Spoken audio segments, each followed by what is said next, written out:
everyone, welcome back to PC Guide. As usual, we're going to give you a small insight into the latest news from the tech world, as well as any guides we've published on the site this week.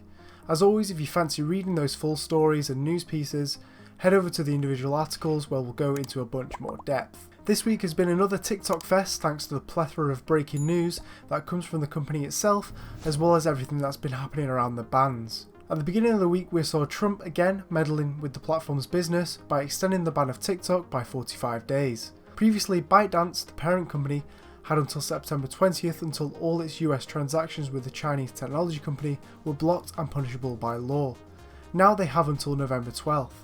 Since Microsoft talks to potentially purchase TikTok in the US were set to end on September 15th, it's unclear where the newest order comes into effect, but it definitely gives Twitter a bit more legroom to potentially put together a collaboration process. This new order does have some information in it though, which might come to appease the myriad of tech companies who complained about the White House last week with their lack of clarity over the previous order.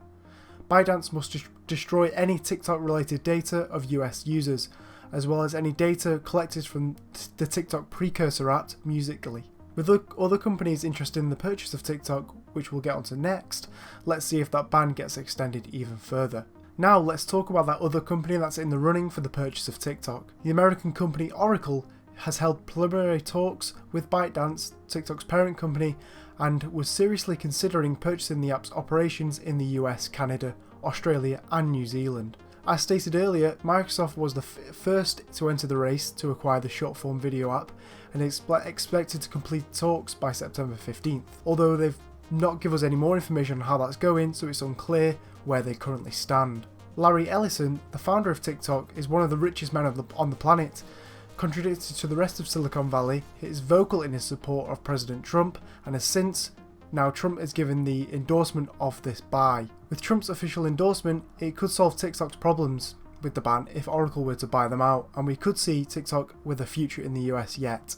That's enough TikTok news for now though. Let's look at what's been happening else in the industry. We've seen IBM teaming with Microsoft to create a new processor chip, Apple extending its independent repair shop scheme to Mac computers, the US tightening restrictions on Huawei, and Zoom opening a new data center in Singapore. Looking initially at IBM teaming up with Samsung, they've announced a whole new chip named Power 10. This Power 10 chip will be manufactured by Samsung Electronics using the company's 7nm chip manufacturing process. It's great to see two juggernauts coming together to bring advancements in technology rather than being at loggerheads. Now let's talk about the other huge company, Apple. Being constantly attacked for their lack of third-party support, it seems they're becoming more lenient for their Mac products by extending its independent repair shop scheme. First rolled out in the US, the independent repair shop scheme saw Apple selling parts and providing free training courses to independent shops and businesses. The move to implement Mac products is likely because Apple saw an uptick of 21.6% in quarterly sales to $7 billion last month, as many employees shifted from working from the office to more at home.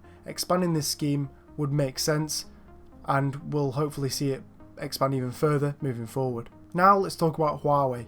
It's continuing to have a bad time in the US with tighter restrictions being put on its supply chain. The new restriction will ban suppliers from selling chips who made it with US technology to Huawei without a special license. According to Reuters, who first reported these new restrictions, the US Commerce Department will also add Huawei affiliates in 21 countries to the US's government blacklist. The new sanctions will close any loopholes in the so-called game-changing announcement that came in May and prompted the US to exile Huawei from its 5G enterprise. It seems Huawei is in the bad books of a lot of countries at the moment, and let's see if they could bounce back from this in the future. Finally, it seems that Zoom has expansion on the horizon, with a new data center being held in Singapore. Singapore temporarily banned the use of Zoom in educational settings in the early months of lockdown, thanks to its Zoom bombing, which saw strangers hacking into private calls, often making offensive and inappropriate remarks. This is signs that the Zoom bubble hasn't burst in Singapore yet, and there could be a bright future for the horizon for the company there. That's all the news dealt with. Let's look at the guides and features we've published on the site this week.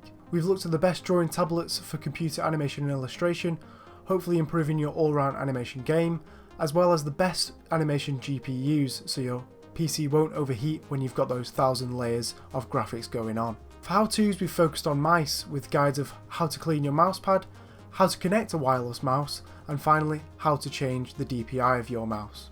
Last but not least, we've given you the chance to get your hands on the Corsair K55 keyboard with our weekly giveaway. Head over to the giveaway page on the website to get your free entries in.